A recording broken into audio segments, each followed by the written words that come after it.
Kasi nakakagawa ng damit, naging po masyado rin na sa hindi.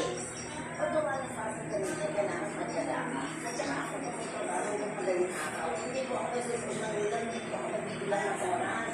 Kapag na, attain mo yung yun, at natapos mo, walang dahilan para hindi ka maging successful.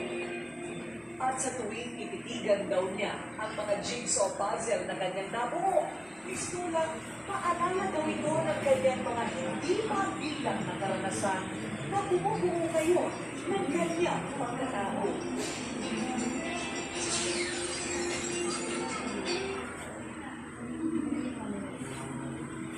Tulad ng mga puzzle na ito, para kay Gina Lacuna, ang buhay ay binubuo ng mga magkakabutlong na karanasan at mga pagsubok na dapat daanan at mapagtagumpayan.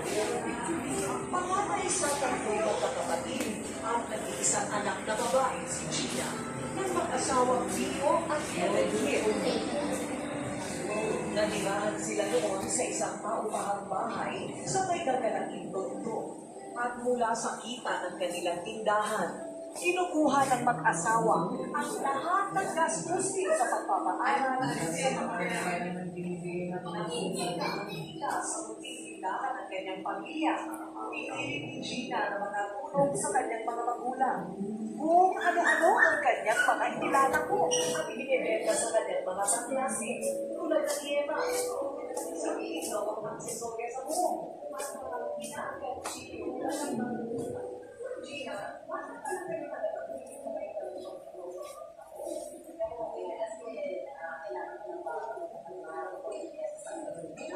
Sir, dito po tayo sa kabilang side.